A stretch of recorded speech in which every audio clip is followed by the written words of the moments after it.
So you pledged to get net migration down in the 2019 election. It was in your manifesto. Obviously, we saw it increase by 700,000 people. Lovely emphasis. 700,000. What was your reaction when you heard that number on Thursday?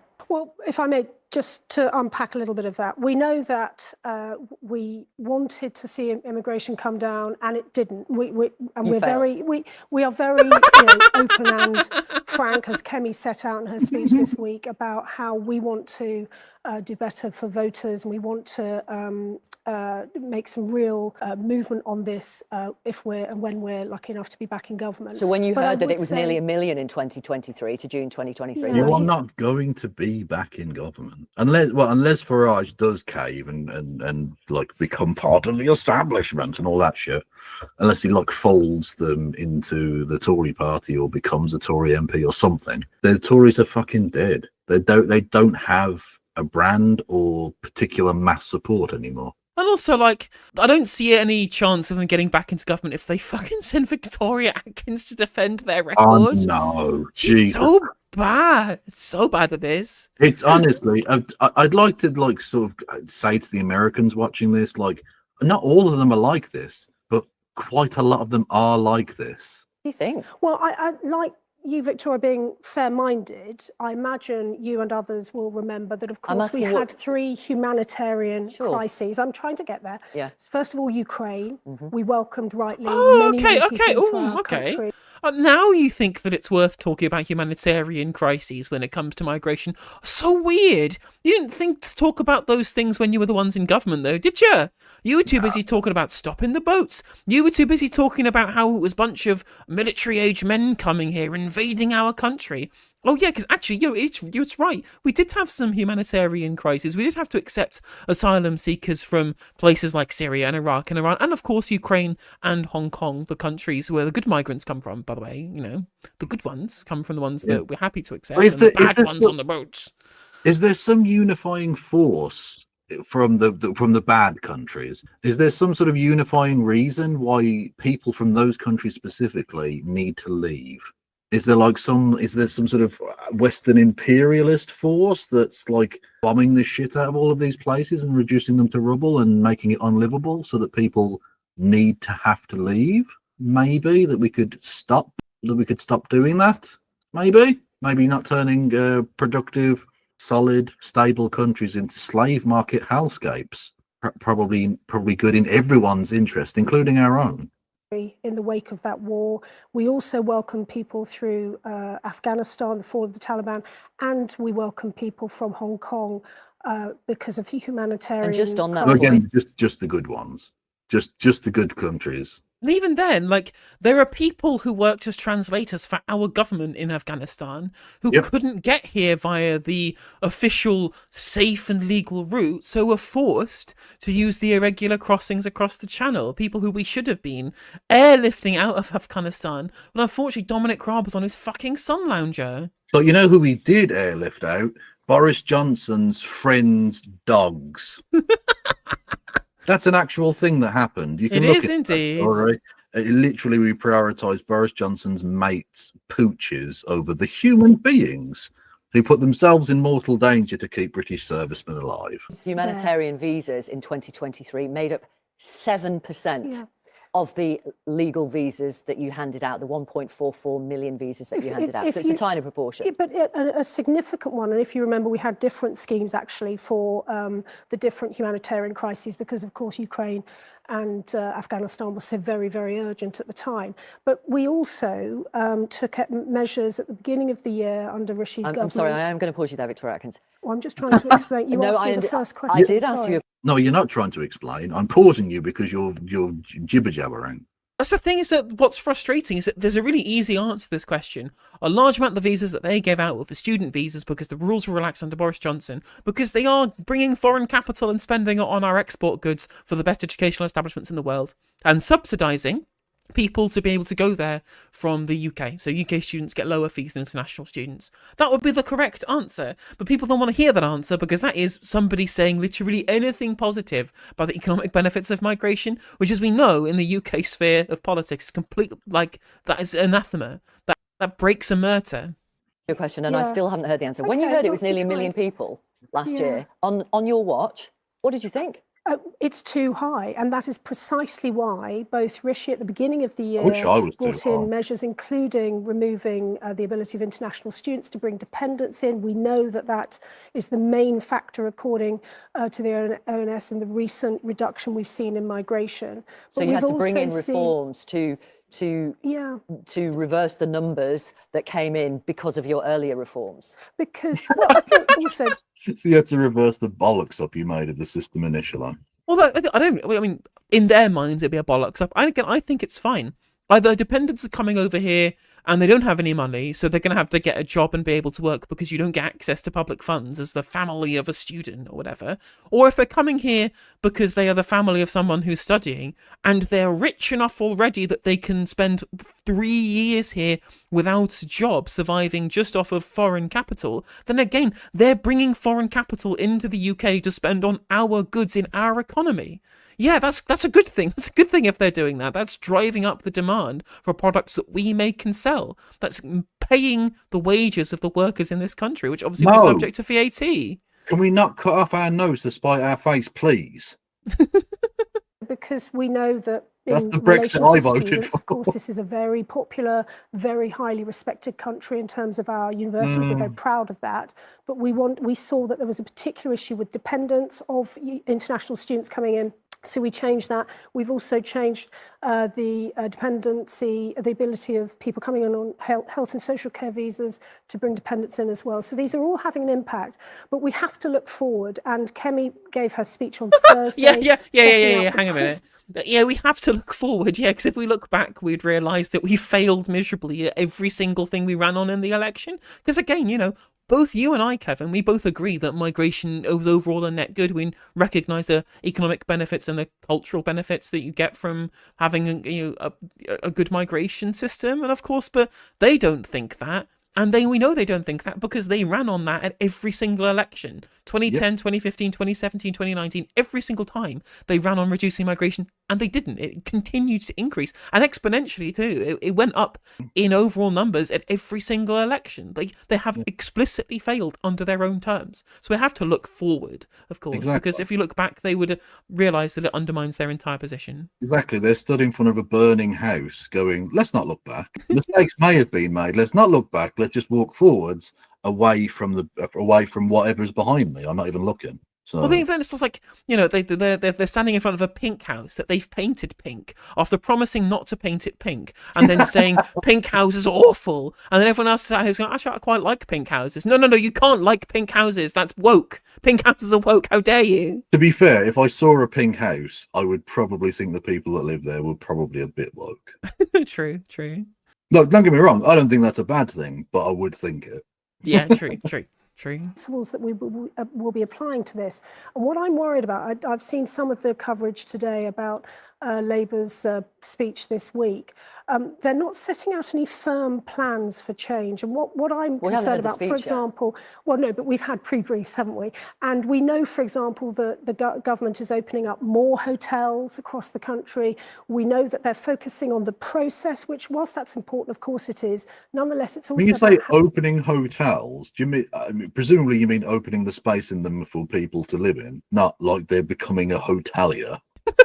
I mean, to be fair, basically Serco did become a hotelier when they got contracts from the government to do the asylum hotel stuff, because of course it was Serco. It's always Serco. One of the three major contracts for hotels for asylum seekers was Serco, which, may I remind everybody in chat, is literally run by somebody who is related to multiple members and ministers of the Conservative Party, or previous ministers of the Conservative Party, including the previous Prime Minister Winston Churchill. How we deter people from coming here in the first place if they're not coming through lawful methods. Okay. And so these, I think, are some of the issues that the government is really going to have to face up to in the coming days with this speech. There's quite a bit to unpack there.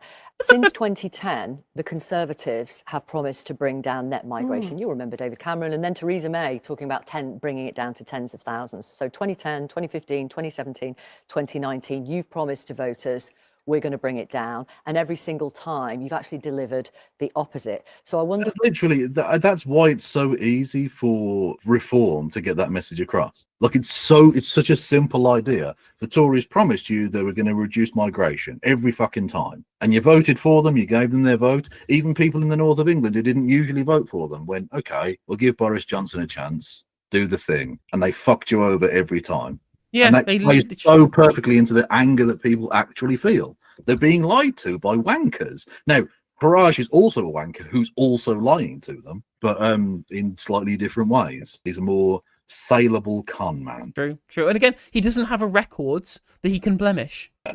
With the Conservatives and with Labour, they can always point to the last 14 years of the broken promises that Victoria Derbyshire has laid out there, or they can go back to Blair era Labour Party governance and say, well, they were the progenitors of quote-unquote mass migration, which is what they call it. There are plenty of things that you can point to in the history of each of the main parties' governance that shows that they, quote-unquote, can't be trusted to bring migration down when they promise to do so, right? Yeah. Which, of course, Farage has no such past. All he has to do is go, I've supported Brexit. I wanted to bring it down. I've been talking about this. I took people away from the BNP by having a mainstream anti-migration party. And he can do that, and he will instantly be the one that nobody else can touch on this issue. Because you see, Keir Starmer, no matter how many times he posts on Twitter about how all these deportations they're doing and how they're bringing down migration, the Tories experimented with open borders, no one fucking believes that shit. No one believes it. That's why I mean, that's literally the point I was making. Was it with you earlier in the week? Thursday. Yeah, literally, like, you're not going to win over any of those people. You're just not. Those voters aren't voting for you ever. You can literally stand on the fucking White Cliffs of Dover beating an Afghan to death with your bare hands. They will never accept you as one of them. You're not a part of that thing. They're not going to fucking vote for you. But what you are doing is alienating your natural base of more liberally progressive-y type people. I wonder why any voter should ever believe anything the Conservatives say on migration ever again. Well, we took an enormous loss in July. We're very open about that. We're trying to understand what it is that voters were saying. I mean, it's funny that she says, well, we had a big loss at the election and we're trying to work out what that was about. And I'm like, well, the voters told you in every single poll on issues in the run-up to the election, the two biggest problems were the state of the NHS and the cost of living crisis, right? Simple as that. With economic headwinds, and people told you they didn't like economic headwinds, and you could have done something to fix it, and you didn't. Simple as that. Exactly the same problem with the Democrats. We also know, by the way, that the economy is a huge issue, particularly the cost of living. And one of the reasons I'm on your show today is to talk about the fact that we are forcing Labour into the chamber on Wednesday to justify why they are putting this family farms tax on farms across. Whoa. I'm sorry. I'm sorry, Victoria. You can't say we're fighting to talk about issues of the cost of living crisis, which people got us out of government. So we're going to try and make sure that Labour don't tax millionaires. I don't think you really have your finger on the pulse of the public. If you think that fighting for the cost of living isn't about grocery prices and the cost of renting or the cost of your mortgage, for example, which massively increased, by the way, under your government, after the Liz Truss fiscal event. No. What we're going to do to fight for the regular working people of this country is by making sure that millionaires don't pay inheritance tax. Multi-millionaires, by the way. Yeah. You know who's had the boot of government on their neck for far too long? Jeremy Clarkson. Absolutely. That's who we need to fight on behalf of. A government by Clarkson, for Clarkson, and of Clarkson. Fuck it. Make him next by-election, run him as a Tory candidate. I bet he'll win. True. United Kingdom, because we understand not only will that have a terrible impact on families who work on the land, but also it's going to have an impact on the rest of us. Sure. Because if they have to sell their farms, then that doesn't mean that they will continue to produce food, those farms, and we could see a rise in food prices. Hang on a minute. If they sell their farmland, doesn't disappear. It doesn't vanish into the ether. Yeah.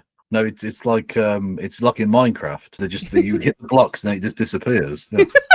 This is ridiculous. I mean, like, again, you might say that it might be sold to somebody who wouldn't be as productive, or that it was someone who was using it for solar farms or whatever. And maybe that might happen, but what's going to happen more likely is that not being able to use it as an inheritance tax dodge means that no one is going to buy it just to use it as an inheritance tax dodge, and people are more likely to buy it for its overall use of value, which is as somewhere that you grow fucking food. May I bring you back to legal migration? Kemi Badenoch has talked on Thursday about putting in place a strict numerical cap. How would that work? What is that? Well, as she made clear in her speech, of course, we're at the beginning of this conversation. July was 4.5 months ago, and although this government has made it feel a lot longer than that, nonetheless, we are at the beginning of this conversation. I think it's significant that Kemi has had as her first major set-piece speech as the new leader of the Conservative Party. She's been very frank about some of the issues. Not that frank. What is a strict numerical cap? But you would not expect us to have operational details on this at this stage in the Parliament. A ballpark figure? In terms, well, forgive me, Victoria, if we don't see that from the government, then we're in opposition. You've promised a strict. I'm asking you because your new leader promised a strict numerical cap without a figure. So, in a sense, voters might say, well, it's meaningless without a figure. Well, we've got quite a bit of time before the next election. I only just kind of process this. They want a strict numerical cap without a figure. That makes no fucking sense. What? How can it be numerical without a figure? These both mean the same thing. A figure is a number and numerical means of a number. That is literally, it's a contradiction in terms. Well, who's running the communications? Oh, it's Kemi Badenoch. Oh, it'll make sense now, doesn't it? So we will be setting out not just this policy, but also what we want to do in terms of ensuring there is transparency in the process. And as I say, very much listening to voters' messages on this. We get it. We heard it in the summer with the general election. Yeah, no, listen to the voters. You're shit. We don't want to vote for you. Go away. Yeah, like Forever. Literally just fuck off forever. Has Rishi gone to California yet? Do we know? Wait till the local elections, then come back to me. My job as opposition shadow secretary for DEFRA is to hold the government to account. I'm going to be holding them to account on Wednesday, asking Labour MPs whether they're going to back their farmers or whether they're going to suck up to Keir Starmer and Rachel Reeves and allow this.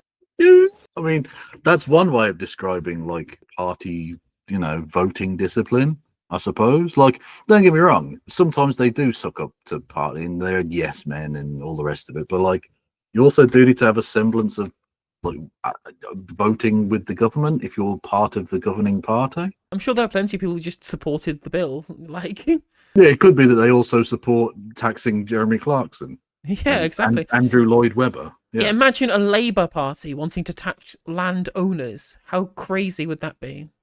Bro. Hey there, if you enjoyed the video, make sure that you like and leave a comment. That helps the video out in the algorithm. If you subscribe and ring the bell, it'll let you know when I go live. I stream every day on YouTube and Twitch. You can also follow all of my socials down in the description. And if you want to support me in a more financial manner, there's a join button for membership to just 99p to be a member on YouTube, as well as a Patreon, and there's some merch there as well. And hopefully I'll catch you on the next video. Take care.